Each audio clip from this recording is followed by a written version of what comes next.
I just want to run through some of the most common types of communication mistakes that non-native professionals actually make so that you can be more aware of those mistakes when you are talking in English and try to actively avoid making them yourself. So, the first mistake that non-native professionals tend to make when using English is that they give answers which are too short.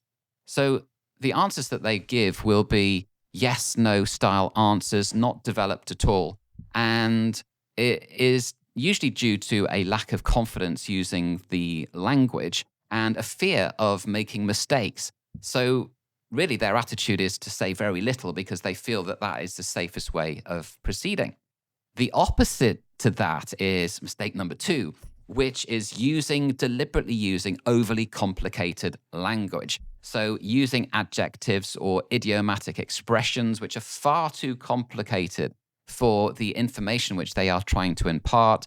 They do that to try to sort of impress upon the person that's listening to them that their English is native, it's advanced. They know what they're talking about. In an actual fact, it can come across as being quite the opposite, that their English is not advanced and they are deliberately putting words in there which are not necessary because they want to appear more fluent, in fact, than they really are. The third is quite a simple mistake to correct, in fact, and that is that they don't ask any questions. One of the most important things about communicating in English is that it needs to be a two-way street. So when you communicate, it's not just a question of putting your ideas out there and expressing yourself, almost like you're giving a speech to the other person. Communication is about saying something and expecting a response coming back, and for there to be a two-way ongoing exchange. And the best way to actually ensure that that is what's taking place is to ask questions. Ask the other side questions and then use their answers to fuel your conversation. And when you ask somebody a question, it shows that you're interested in what they've got to say and that you are clarifying the understanding as well of what the conversation is all about.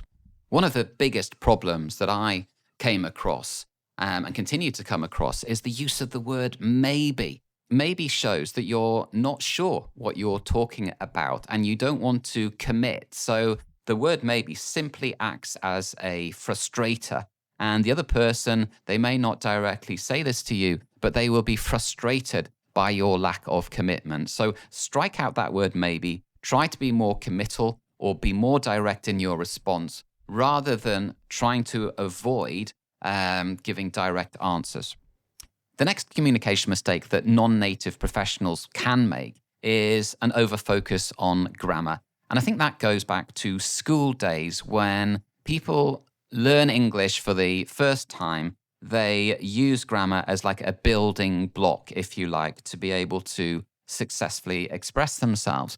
And they keep using grammar as a building block. And in fact, when they get to a certain point, they need to really move beyond grammar and just focus on communication itself, rather than focusing on the precise structure of a sentence, which is grammatically correct. They should focus on communication. When it comes to English, the focus really just needs to be on speaking clearly. And if you can do that, then you will build trust. And not only that, you will build your own confidence and just naturally become a better and better communicator. So the next time you're speaking in English, try to actively be aware of these errors that people make when using English and try not to make these errors yourself. And that will definitely help you to become a better communicator. Thank you very much for listening.